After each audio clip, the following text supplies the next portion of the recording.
সারা বাংলাদেশে এই মৌসুমে প্রাথমিক স্তরে যারা খেলায় সরাসরি অংশগ্রহণ করেছেন এবং খেলা দেখেছেন, উপভোগ করেছেন, তার সংখ্যা আমি প্রাথমিক এবং গণশিক্ষা প্রতিমন্ত্রীর সাথে কথা বলছিলাম, কত হতে পারে আনুমানিক, বললেন 20 লক্ষাধিক হবে।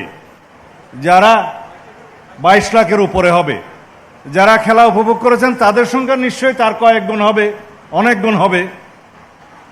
মাননীয় প্রধানমন্ত্রী, আপনি চেয়েছিলেন এটা সুস্থ জাতি গঠন হোক, ক্রীড়ায়, সংস্কৃতিতে এবং আরেকটি ভাষায়, অর্থাৎ বাংলা ইংরেজির পাশাপাশি তৃতীয় একটি ভাষায় আমাদের সন্তানরা পারদর্শী হোক।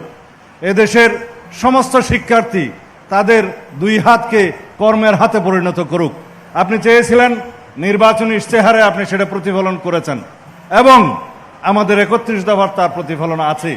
সেটা বাস্তবায়নের জন্য আজকে মাত্র 3 মাস, 3.5 মাস এই সরকারের বয়স হয়েছে, আপনি বাস্তবায়িত করে ফেলেছেন প্রায় অর্ধেক। এটা হচ্ছে তার নমুনা।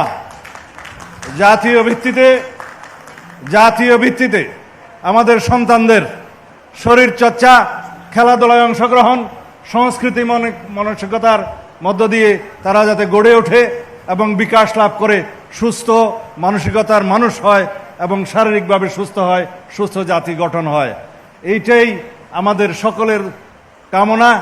কিন্তু বাস্তবায়ন করে যাচ্ছেন আপনি আপনার নির্বাচনী ম্যানিফেস্টোর মধ্য দিয়ে, বরাদ্দের মধ্য দিয়ে এবং শিক্ষা ব্যবস্থায় তার নির্ধারিত কর্মসূচি প্রণয়নের মধ্য দিয়ে।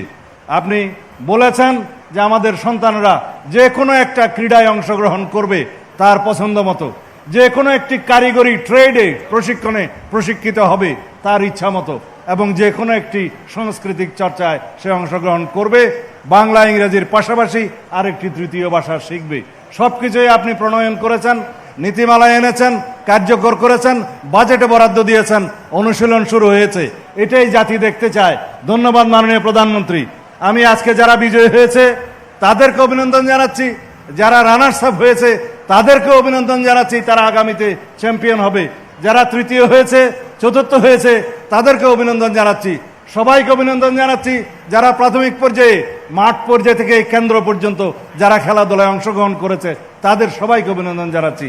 যারা খেলা উপভোগ করে দেখে তাদেরকে অনুপ্রাণিত করেছে, উৎসাহিত করেছে, তাদের সকলকেও ধন্যবাদ জানাচ্ছি।